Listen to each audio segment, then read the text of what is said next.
Es la incapacidad de pensar, dijo Popper, de manera crítica, lo que nos lleva a destruir, ¿cierto?, la libertad exterior y tener sistemas totalitarios o que restringen la habilidad de perseguir el plan de vida que todos queremos. Pero primero nos hemos esclavizado mentalmente. Ese es el paso previo a que perdamos toda nuestra libertad. Ese es no tener el coraje de servirnos de nuestra propia razón. Buenas tardes, qué gusto estar nuevamente en esta gran ciudad de Puebla, ver a tantos amigos. La verdad es que la producción de este evento es impresionante. Hay que agradecer a los organizadores, especialmente al Centro Ricardo Salinas, a Ricardo Salinas por hacer posible este festival de las ideas. Y es precisamente una idea fuerza la que yo quiero transmitir en esta presentación que he titulado Coraje, Razón y Libertad. Y quiero partir desafiándolos a ustedes, porque la idea es que esto no sea tan simple. ¿Cuál creen ustedes que es la máxima expresión de libertad humana posible? Yo he hecho esta pregunta en muchas partes y hay siempre distintas respuestas. Algunos me han dicho que la máxima expresión de libertad posible es asumir riesgos enormes que dan cuenta del desprendimiento que uno tiene hasta cierto punto con su existencia sobre esta tierra. No es una mala idea. Otros sostienen que la libertad es cuando uno tiene suficiente dinero para hacer lo que quiere, no depender de absolutamente nadie. Y esa es la esencia de la libertad. Algunos incluso ponen de ejemplo a personajes como este, que de hecho, si ustedes recuerdan la película del Lobo de Wall Street, era precisamente la teoría que él planteaba en esa película. También hay quienes sostienen que la máxima expresión de libertad es desprenderse del mundo material por completo y entregarse a la vida espiritual. Yo quiero desafiar absolutamente estas teorías, no porque no crea que haya algo de verdad en cada una de ellas, sino porque me parece que la máxima expresión posible de libertad humana es pensar. No hay nada que represente mejor la libertad que el enorme y dificultoso esfuerzo de pensar. En esta escultura de Rodin ustedes lo pueden ver fielmente representado. No parece que estuviera haciendo algo simple este hombre, ¿no? El pensador de Rodin. No parece que fuera algo sencillo. Lamentablemente, si bien todos tenemos la facultad de pensar los seres humanos, es algo relativamente escaso. No se hace mucho. ¿Por qué? Y lo voy a explicar. Primero, pensar es un acto extraordinariamente solitario. Nadie nos puede acompañar en nuestro proceso de pensamiento. Nos pueden acompañar en nuestras emociones, nos pueden acompañar en nuestro dolor, en nuestra alegría. Pero el proceso de pensar es algo individual siempre. Estamos solos cuando pensamos. Podemos nutrirnos de otras personas, sí, de lo que nos dicen, pero no podemos estar en los pensamientos de otro, no podemos compartirlos, estamos solos frente al mundo. Nos enfrentamos a nosotros mismos. Requiere, por lo tanto, de un arrojo que no es sencillo de encontrar. Cuando nosotros seguimos una moda, no estamos pensando, estamos plegándonos a algo que es corriente y que todo el mundo está haciendo, todo el mundo está diciendo. No estamos pensando. Cuando simplemente seguimos los dictámenes de una autoridad, de cualquier tipo, tampoco estamos pensando. ¿Correcto? Y cuando nos ajustamos a algún tipo de doctrina y seguimos al pie de la letra lo que esa doctrina nos dice que tenemos que hacer, tampoco estamos necesariamente pensando. Nadie entendió mejor lo que significa para nosotros los seres humanos el desafío de pensar que el filósofo alemán del siglo XVIII, Immanuel Kant. Kant sostenía que la gran mayoría de los seres humanos vivimos en una permanente situación de oscuridad. ¿Por qué? ¿Por qué no nos ilustramos? Bueno, esta es la explicación. simplemente quiero esta frase remarcarla cuando él habla de la ilustración. ¿Qué es la liberación del hombre de su culpable incapacidad? Dice, que es la de servirse de su inteligencia sin la guía de otro. Y finalmente, dice, ten el coraje de servirte de tu propia razón. De tu propia razón, no de lo que un guía te dice que tienes que hacer. No de lo que una autoridad, de un tutor te señala que es el camino que debes seguir. ¿Y por qué la gente no hace esto? De acuerdo a Kant, y me parece que es válido en los tiempos que corren. Dice, la pereza y la cobardía son la causa que una gran parte de los hombres, de los seres humanos, continúen su estado vivo, es decir, que se dejen guiar por otros. La pereza y la cobardía. Pensar requiere coraje y requiere de esfuerzo. Pensar es un viaje de un resultado completamente imprevisto. No sabemos lo que vamos a encontrar al final de ese recorrido de pensar. Y por eso genera tanto miedo, es más fácil asumir la tutela de un tercero. Cuando pensamos no tenemos las respuestas dadas con anterioridad. Tenemos que tener coraje para poder pensar. Y ese coraje, de nuevo, repito, nos plantea solos frente al mundo y eventualmente nos hace quebrar con el mundo.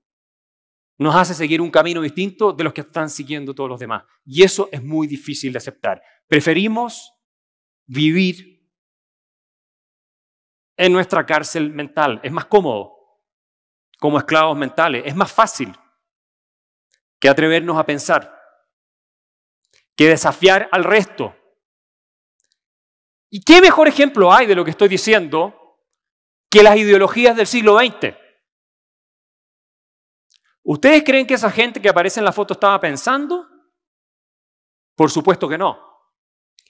Esa gente se plegó a una ideología de moda en un determinado momento y se dejó llevar adelante por un tutor, por un gran cuidador.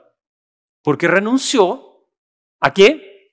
A pensar por sí mismo, a servirse de su propia razón, que es el acto de libertad por excelencia. Ese es otro gran ejemplo. Cuando abrazamos ideologías, como el comunismo, el nacionalsocialismo, pero hay otras, nos arrojamos necesariamente a abrazos de tutores. De tutores, de gente que nos va a decir cómo tenemos que vivir nuestra vida y qué es lo que tenemos que entender del mundo que nos rodea.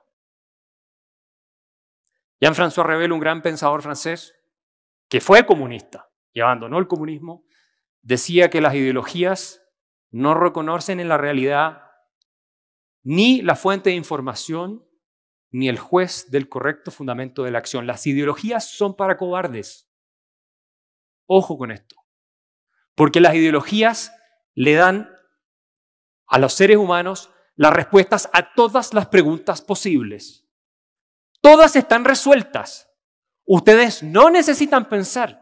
Es un sistema cerrado que resuelve ya desde lo más trascendente de los cuestionamientos que tenemos los seres humanos hasta lo más simple. Ustedes no podían, bajo un sistema nacionalsocialista o un sistema comunista, discrepar con el líder y decirle, no, yo pienso que esto puede ser diferente a lo que dice la doctrina oficial del partido. Si ustedes hacían eso, obviamente lo fusilaban.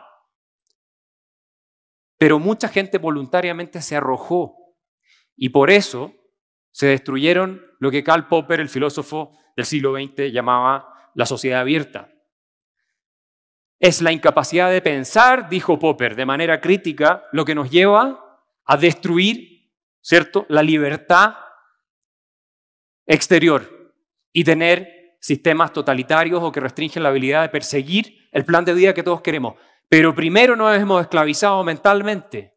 Ese es el paso previo a que perdamos toda nuestra libertad. Ese es no tener el coraje de servirnos de nuestra propia razón. Ese es el problema. En los tiempos que corren lo estamos viendo con la cultura de la cancelación.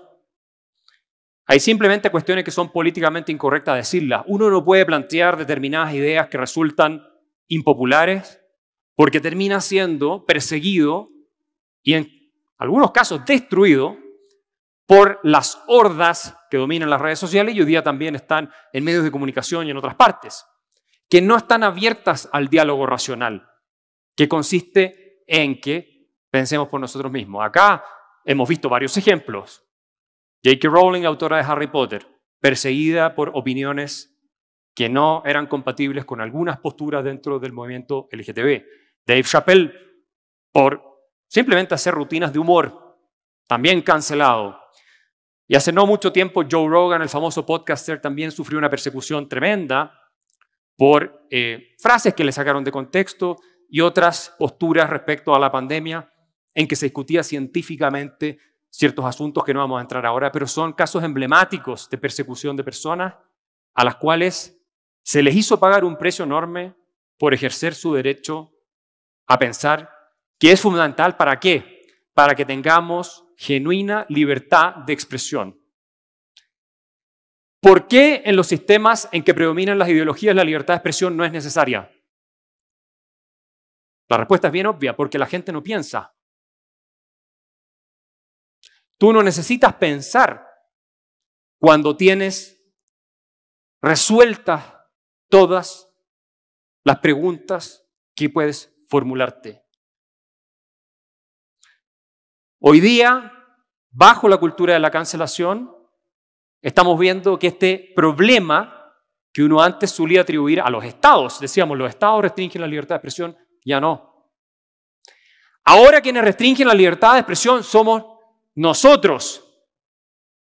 Voy a decir la sociedad en general, la cultura, los distintos espacios en que hay formas de opinión. La prensa, por ejemplo, las redes sociales.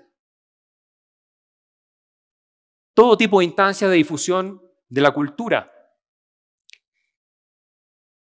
John Stuart Mill, uno de los grandes filósofos del liberalismo, decía que la sociedad puede ejercer una tiranía más formidable que la del peor de los déspotas. Y por eso tenemos que cuidar tanto la libertad de expresión. Y es imposible cuidarla si renunciamos, y esta es la idea en la que quiero insistir una vez más, a pensar por nosotros mismos. Y voy a concluir con una frase de Kant. Pocos son los que con el esfuerzo de su espíritu han logrado superar la cobardía. Las sociedades se hunden en la tiranía por la cobardía de sus miembros, para perseguir con paso firme a servirse de su propia razón. La invitación que les quiero dejar hoy día, formulada a todos ustedes y a quienes nos ven desde sus casas, es a formar parte de esa minoría que siempre ha tenido el coraje de servirse de su propia razón y de la cual en todas las épocas ha dependido la libertad de las grandes mayorías. Muchas gracias.